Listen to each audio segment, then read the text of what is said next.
former Houston police officer pleaded guilty in federal court today for his role in a botched drug raid. That raid killed a Houston couple back in 2019. David Gonzalez has the latest on today's developments. Stephen Bryant faces up to 20 years behind bars for his role in a deadly raid. Wait a second, man. That's a brother, man. That means a brother, man. A couple shades lighter than me, but he's still a brother. If he was president of the United States, you'd call him a brother. If he was the first to do XYZ or the first to do X, this, that, and the third, you call him a brother. That means a brother, Jack. So he killed some people in 2019. Wow. That's before all of this BLM stuff. I was about to say crap. Before all of this BLM stuff. Wow. Wonder why nobody paid attention to this. Let's see what happened here. Stephen Bryant faces up to 20 years behind bars for his role in a deadly raid at a home on Harding Street. Right now, he's out on bond until he's sentenced in August. On January 28, 2019, Regina Nicholas, her husband Dennis Tuttle, and their dog were shot and killed during a shootout with police.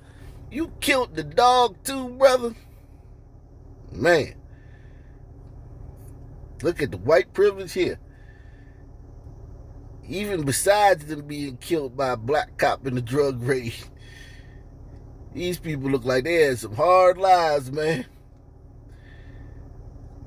Somebody should have told them that they was privileged. He's out on bond until he's sentenced in August. On January 28, 2019, Regina Nicholas, her husband Dennis Tuttle, and their dog were shot and killed during a shootout with police. Bryant becomes the first officer indicted in this case to make a plea deal. The family now has some hope that their efforts, and it's been a long fight that they're not going to stop, will hopefully start bearing some fruit, and they'll start getting some answers along with the rest of Houston. Mike Doyle represents the Nicholas family. He says Bryant now has no reason not to cooperate and answer questions about what happened before, during, and after the raid. And there's a reason why the physical evidence has been concealed or refused to be looked at. And getting the answers finally is starting to happen, and ought to happen quicker now with this person able to answer questions. The original investigation determined former officer Gerald Goins lied to a judge to obtain a no-knock search warrant to raid the house, and other officers were involved in a scheme to steal overtime from the city. Whoa, whoa, whoa, whoa, whoa, whoa. Whoa. Whoa.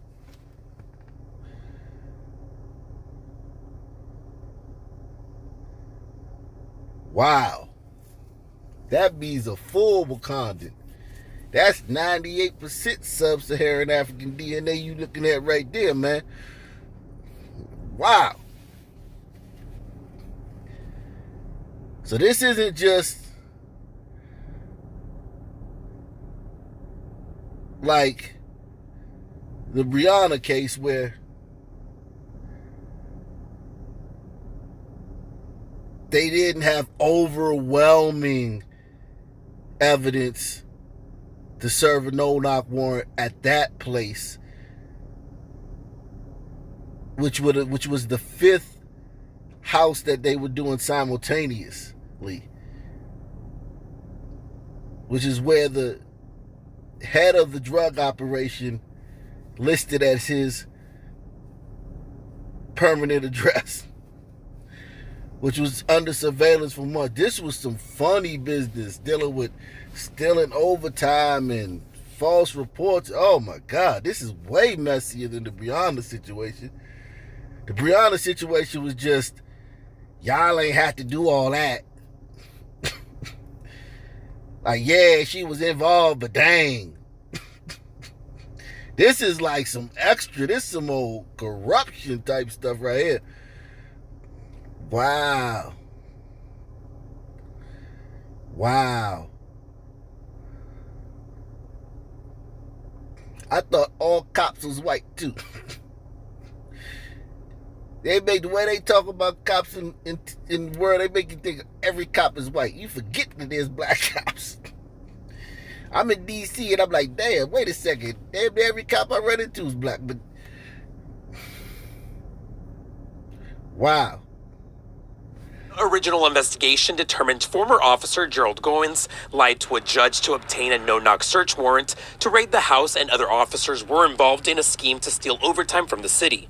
Bryant pled guilty to completing a report in which he falsely claimed to have assisted Goins in buying drugs at the home the day before the botched drug raid. Doyle says the Nicholas family just wants answers. There are hours of body cam videos, and what we now understand, maybe video while it was happening, the city has still refused to give up and conceal even now. Bryant's attorney says his client very much regrets what happened. He said by making a plea deal, Bryant has taken responsibility for his conduct.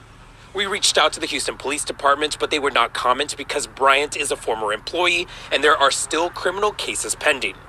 In Houston, David Gonzalez, KHRU 11. Man, this was jacked up, man. This was way worse than Breonna's situation. Way worse.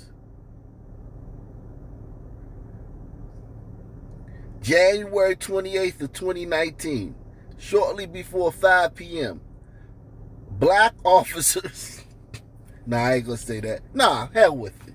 We gonna say it. Black officers and SWAT attempt to serve a narcotics warrant on a white couple.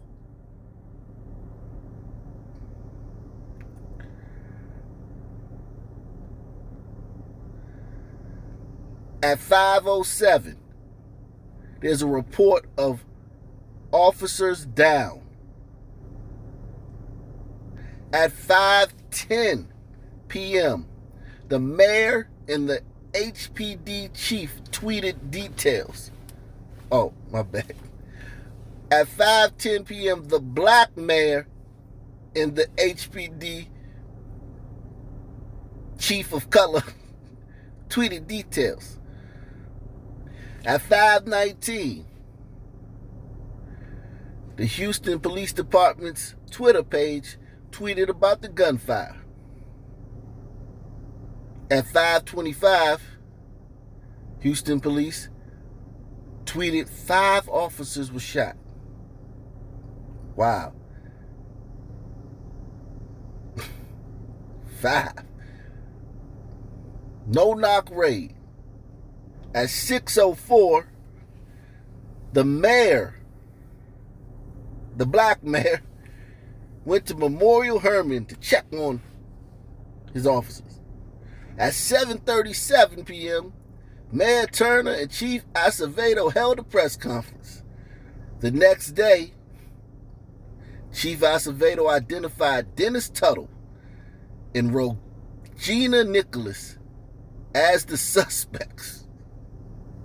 On February 2nd, 2019, Chief Acevedo addressed conspiracy theories surrounding the raid. Now, for the record, I spoke about this in the other videos I did on Breonna Taylor. They do 20,000 no-knock raids a year. 50,000 no-knock raids a year. My bad. It used to be 50. They're down to 20,000.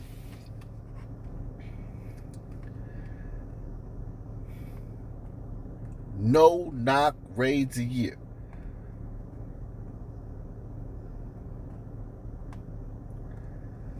The vast majority, the vast majority of them, 99% of them go smoothly. 99.5% of them go smoothly. But in cases like this, and in the Breonna case, sometimes things can go left.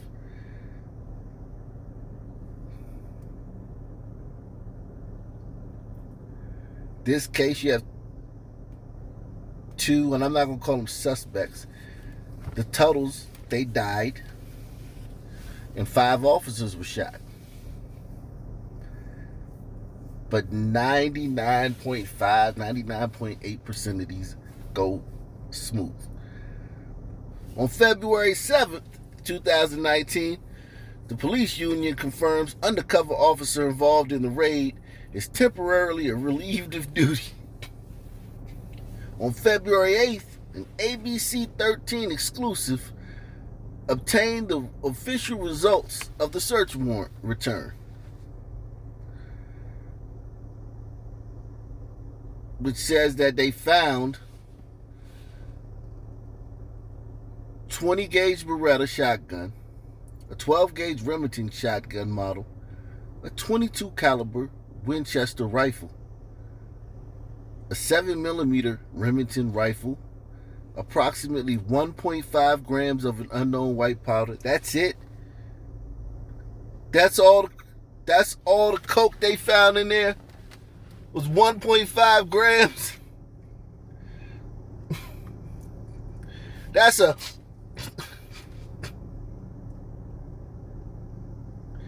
toot, man. And 18 grams of marijuana. That ain't even an ounce. That's like half ounce. Half ounce of weed and a toot of coke. And you got a no-knock warrant? Yeah, they had to do some fishy stuff to get a no-knock warrant for that, because you'd have had to have surveillance, and you'd had to have somebody say they bought some drugs there, or somebody say, or just traffic. Like go back and watch the first 3 episodes of Inside the Breonna Taylor Drug Cartel. Go watch the first 3 episodes of that and see all of what it took for them to get those search warrants. It takes a lot to get these search warrants. And this ain't it, Jack. On February 12th, investigators returned to the scene of the shooting. On February 15th, 2019, new info revealed the informant did not buy drugs from suspects killed in the shootout. Yeah, it wasn't enough to buy there. What did he buy? The other half of that ounce? Even if he wanted to buy some coke, I'm sure the Tuttles was like, nah, man, this our personal, man. This our personal. Can't have this, man. I only got a little bit left, man. You can have this. Tuttles probably like, man, shit, this much, man. Yeah, I get this to you, man. I ain't gonna sell you this little bit. Oh. A town hall was held following allowing the public to voice their concerns about the raid. If you didn't live in Houston, you wouldn't have known this. That's the only problem. It's a local story, like the ones we cover here on this channel. Make sure you subscribe. It stayed local. It stayed local. You allowed cops to go in and shoot 2 innocent people. The no-knock warrant's going to be going away as kind of like leaded gasoline in our city. And so you're going to see some changes very quickly. On February 20th, 2019, District Attorney Kim Ogg announced an investigation into 1,400 criminal cases. Wow. So these black cops were so dirty that they had to go back and look at all their cases.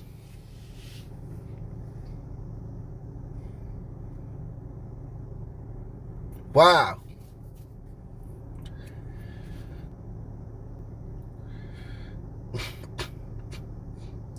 My man had a jerry curl when he started on the force. Wow. He had dozens of active cases. So he was working on, this dude was dirty, framing people. This is the crooked cops that they tell you about.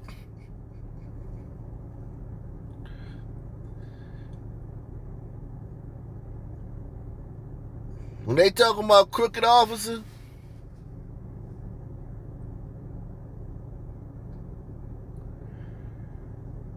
when they talking about crooked officer, crooked officer, crooked officer, when they talking about crooked officer, this is what they talking about. Gerald Goins. That's when the other one, the light-skinned brother, that's when he retired. He retired on March 7th. He's like, man, if I retire, I can get out of this. Nah, bro, that ain't how it work. You retire, that ain't how it work, bro. They're not going, oh, he retired, we can't investigate him. Nah, that ain't how it work, brother. You know that. Horrible. I knew it wasn't true about the drug house. How did you know? I just know. Then our brother Gerald retired. Enough of this cop stuff, huh? After you've been framing people, setting people up for years, huh, bro? You just gonna retire, go down to Florida and live out your days, right? Not quite, man. Wow. On June 2020, Harris County District Attorney demanded all records on HPD's confidential informants. So this is department-wide corruption involving black officers in a city with a black mayor and a Latino police chief.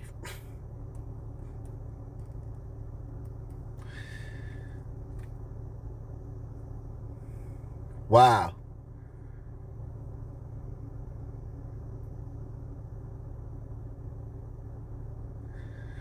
And I think even if the Tuttles were black, let's say the Terrells, if they were the Terrells. Weather alert. Special marine warning in about 10 miles from current location. They were the Terrells, they still wouldn't have went national. Their story wouldn't have went national. Because the officers that killed them was black. Well, the officers responsible for their death were black. So they still wouldn't have went national if it was a black couple. They need it to be a white officer and a black victim. Or there's no story there. And that's only 18% of all shootings. Officer-involved shootings involve a white officer and a black victim. Only 18%. And I got a theory on that because most black people live in cities, democratically run cities, and most democratically run cities have a lot of black cops on the force. Most of them have a high percentage of black cops on the force, mixed with the fact that only about 1% of all officers nationwide ever fire their guns during the course of their entire careers. Bet you didn't know that. So you mix those two factors, the fact that it's virtually a minuscule percentage of officers ever even fire their gun during their entire careers, mixed with the fact that where black people live, the police forces are very diverse. So that I think that it makes sense that only 18% of all police officer involved shootings in the great United States of America involve a white officer and a black victim, suspect. On June 24th, 2019, HPD handed over Narcotics Division files in raid investigation. June 25th, 2019, District Attorney's Office requested $1.7 million to further investigate HPD misconduct.